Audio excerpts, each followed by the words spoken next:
Bismillahirrahmanirrahim. Assalamualaikum warahmatullahi wabarakatuh. Alhamdulillah. Allahumma salli ala Muhammad wa ala ali Sayyidina Muhammad. Saudara-saudaraku yang seiman dan setakwa, dan saudara-saudaraku yang sebangsa dan setanah air, alhamdulillah,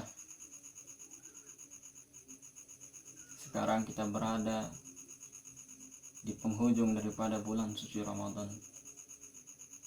di mana bulan yang penuh ampunan ini akan meninggalkan kita. Untuk itu, saya pribadi ingin mengajak kita semua untuk meningkatkan akan ketakwaan kita kepada Allah Subhanahu wa Ta'ala, untuk meningkatkan akan ibadah kita, menjadikan ibadah kita lebih disiplin lagi. Jangan karena bulan suci Ramadan berlalu, pergi meninggalkan kita, kemudian kita tidak kembali lagi bergegas, kemudian kita tidak kembali lagi menggunakan waktu-waktu kita untuk beribadah kepadanya dengan awal waktu, dengan tepat waktu.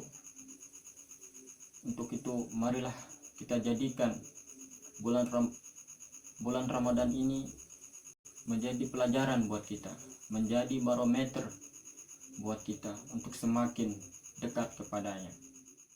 Dalam sebuah bukunya Imam Ibnu Sina, beliau ini dikenal juga seorang yang ahli fuqaha, yang ahli dalam bidang ilmu fikih, ilmu tasawuf dan balaghah. Kemudian beliau membagi kategori ibadah itu menjadi 3 bagian. Yang pertama, ada orang-orang yang melakukan ibadahnya semata-mata ingin masuk surga. Kalau ada orang seperti ini, kata beliau, maka ibadahnya seperti pedagang.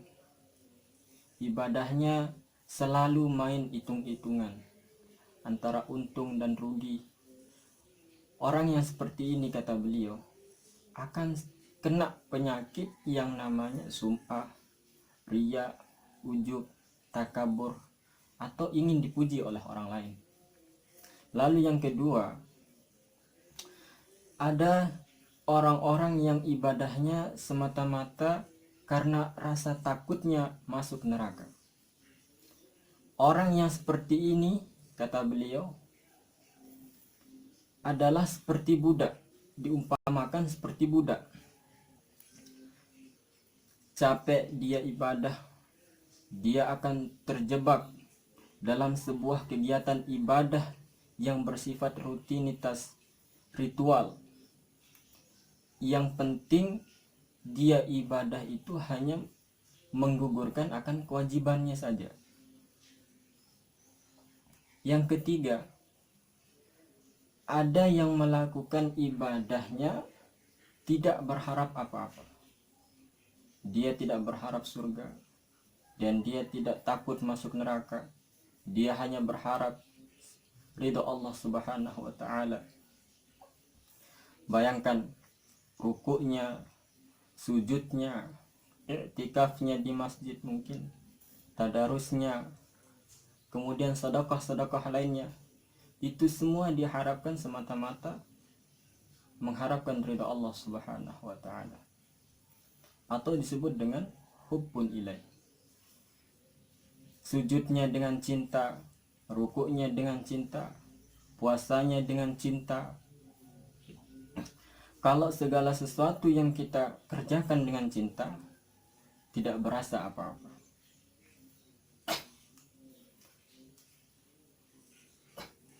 Seperti diumpamakan di zaman dulu ada waliullah yang bernama Rabi'atul Al-Adawiyah. beliau dikenal dengan orang yang tidak pernah berhenti mengabdi diri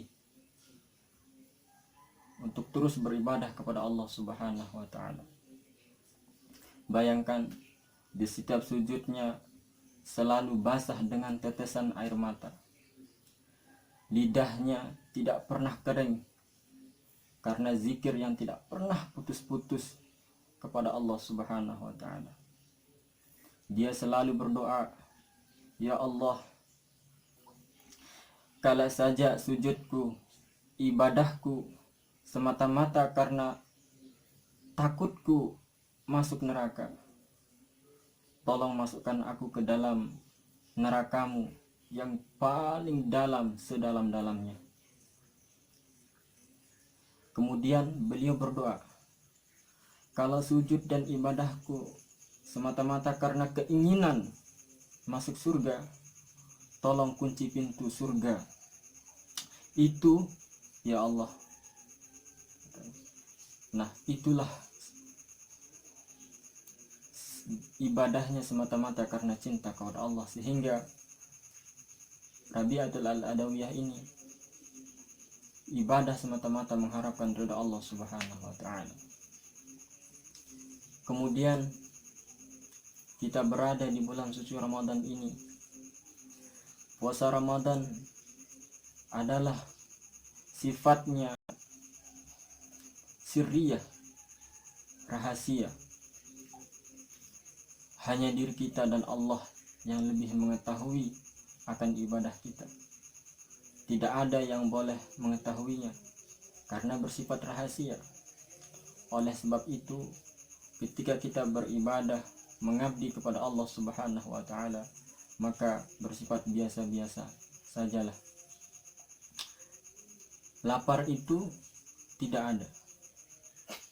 Haus itu tidak ada. Dia ada karena kita punya rasa. Garam itu rasanya asin. Siapa bilang garam itu asin? Karena ada rasa, sehingga kita merasakan garam itu asin. Gula itu rasanya manis. Siapa bilang gula itu mengatakan manis?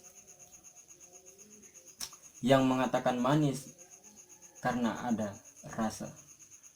Jadi Ramadan adalah untuk mengkaji bagaimana rasa cinta kita kepada Allah Subhanahu wa taala.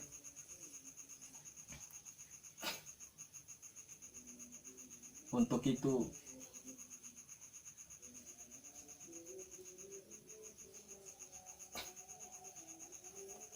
sekian, semoga ada manfaatnya. Semoga Allah Subhanahu wa taala mempertemukan kita di bulan suci Ramadan yang akan datang. Untuk itu marilah kita berdoa, Allahumma innaka afuwun karim tuhibbul afwa fa'fu anna ya karim. Taqabbalallahu minna wa minkum, taqabbal ya karim. Sekian. Assalamualaikum warahmatullahi wabarakatuh.